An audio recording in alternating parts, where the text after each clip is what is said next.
Minasan, ohayo gozaimasu. Minggu kemarin, ya pertemuan yang kemarin sudah diberikan kosakatanya. Sekarang sensei akan memberikan konfirmasi arti dari kosakata yang kemarin sudah diberikan ya. Kemarin juga beberapa sudah dibahas ya. Arti dari kosakatanya. Kita mulai dari yang pertama, yaitu ada ohayo dan ohayo gozaimasu. Artinya sama-sama selamat pagi. Bedanya di sini kalau ohayo itu bisa digunakan untuk orang yang setara atau misalnya sama teman atau misalnya bisa ke adiknya atau seseorang yang lebih muda bisa. Kalau ohayo gozaimasu itu lebih formal, digunakan biasanya misalnya untuk murid ke gurunya atau ke orang tua atau seseorang yang lebih tinggi. Selanjutnya ada konnichiwa, yaitu artinya selamat siang. Ada konbanwa, arigato, ada juga arigato gozaimasu. Arigato dan arigato gozaimasu penggunaannya sama seperti tadi. Ohayo gozaimasu dan ohayo ya penggunaannya. Kemudian ada sumimasen. Ya, sumimasen tulisannya sumimasen n bisa dibaca sumimasen atau sumimasen pakai ya, sumimasen. Artinya maaf atau permisi. Oke, selanjutnya ada sayonara ya. Yu-nya panjang, sayonara. Tulisannya sayonara tapi dibacanya sayonara. Artinya selamat tinggal. Kemudian ada jamata. Mata asta. Sampai jumpa besok. Kemudian ada i desu ka? Bolehkah ya? Untuk kalimat bahasa Jepang, ka di belakang kalimat itu sebagai tanda tanya. Jadi kalau i desu ka itu artinya bolehkah? Kalau i desu saja itu artinya boleh. Kemudian ada dozo, silakan. Kemudian ada onegaishimasu atau bisa dibaca onegaishimasu. Ya, mendengung onegaishimasu. Onegaishimasu juga bisa ya kalau susah. Artinya mohon kerjasamanya. Ini biasanya kosakata pada saat perkenalan ya, memperkenalkan diri. Kemudian sebelah kanan ya ada minasan. Ya, ini juga sama tadi kayak sumimasen. Minasan ya, tulisannya minasan bisa dibaca minasan. Artinya semua. Ini misalnya kalau sensei nanti memanggil ya murid-murid semuanya pakai minasan, kayak tadi pas pertama minasan ohayo gozaimasu artinya selamat pagi semuanya, seperti itu. Kemudian ini oinori shimashou, mari berdoa. Nah, ini mulai dari kosakata ini sampai ke bawah Chakuseki ini adalah instruksi di dalam kelas ya. Seperti di nomor 2 ini. Oke. Yang pertama ya, kalau instruksi di dalam kelas nanti misalkan kita sudah pembelajaran normal di kelas bertatap muka, nanti kalau menyiapkan pembelajaran bahasa Jepang ini caranya ini pakai yang pertama kita mulai dari seperti yang nomor 2 instruksi di dalam kelas. Yang pertama kiritsu artinya berdiri ya, artinya sama seperti tate kudasai. Berdiri, kemudian kalau misalnya pelajaran jam pertama berarti berdoa dulu, oinori shio atau oinori shimashou. Setelah itu ya berdoa mulai pakainya hajime, mulai. Kalau sudah selesai berdoa, owari, selesai. Oke, kalau sudah rei atau beri salam, memberikan salam kepada gurunya.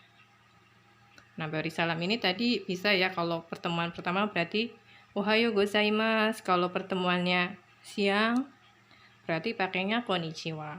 Kemudian setelah itu baru duduk kembali, chakuseki ya, duduklah.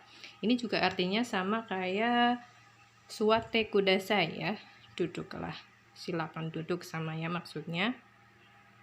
Kemudian selanjutnya ini adalah kalimat perintah. Kiite kudasai ya. Ki tulisannya kiite, panjang ya ki-nya, jadi kiite kudasai, dengarkanlah. Itte kudasai ini ya, double T-nya, itte kudasai artinya ucapkanlah atau silakan ucapkan. Mite kudasai, lihatlah. Kaite kudasai, yonde kudasai. Nah, itu artinya. Kemudian go peiji o akete kudasai. Go itu artinya 5, 1, 2, 3, 4, 5. Kemudian peiji, P-nya panjang, peiji. Agak familiar ya, ini peiji berasal dari bahasa Inggris page. Nah, ini diserap ke bahasa Jepang jadinya peiji, P-nya panjang. Akete kudasai, bukalah. Jadi peijio akete kudasai artinya bukalah halaman 5. Ya, ini misalnya untuk pembelajaran ya. Untuk menyuruh membuka halaman ya di buku. Kemudian tate kudasai, suwate kudasai ya, itu artinya berdirilah, duduklah. Oke, itu untuk kosakatanya ya. Kemudian respon, kita ke bawah ini ada respon. Kalau ada menyapa konbanwa, maka dijawab dengan konbanwa. Sayonara juga dijawab dengan sayonara. Ohayo gozaimasu dijawabnya dengan ohayo gozaimasu.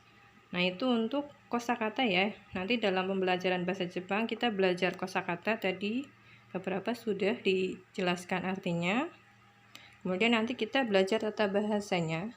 Karena materi awal baru tentang salam, jadi tata bahasanya belum begitu kita pelajari. Kemudian setelah belajar tata bahasa, kita juga belajar huruf. Saya jelaskan dulu tentang huruf di sini. Nah, ini huruf Jepang itu ada 4, ada romaji, hiragana, katakana, dan kanji. Yang pertama kita lihat huruf romaji ya, Roma. Roma itu romaji itu huruf, jadi huruf Roma atau huruf alfabet ya, seperti biasa. Ini contohnya ada yume, ditulis yume biasa. Kemudian yang kedua ada hiragana. Ya, ini contoh huruf hiragana ya, sama-sama di bahasanya yume, tapi ini ditulis dengan huruf hiragana. Fungsi dari huruf hiragana itu digunakan untuk menulis semua kosakata yang berasal dari Jepang. Kemudian yang ketiga ada katakana. Nah, ini contoh penulisan huruf katakana ya, sama-sama yang dibaca yume tapi menggunakan huruf katakana. Huruf katakana ini digunakan untuk bahasa asing atau kata serapan, nama orang, nama tempat selain dari Jepang. Nah, ini salah satu contoh ya, huruf katakana. Jadi nanti misalkan ya nama minasang ya, nama orang Indonesia ditulisnya itu dengan huruf katakana. Negara Indonesia atau tempat mandi raja itu juga ditulisnya pakai katakana karena merupakan kata asing atau serapan huruf Jepang. Yang terakhir ini huruf yang paling sulit di huruf Jepang yaitu huruf kanji ya. Ini sama bacanya yume. Lah, huruf kanji ini satu huruf mengartikan satu kata ya, yume. Tadi kita bahas yume itu artinya cita-cita atau mimpi ya, yume.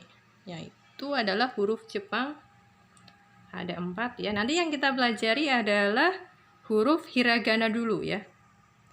Kira-kira huruf hiragana itu ada 46 huruf ya. Nanti kita pelajari itu. Yaitu untuk penjelasan dari kosakata dan huruf Jepang ya. Silakan kalau ada pertanyaan bisa ditanyakan.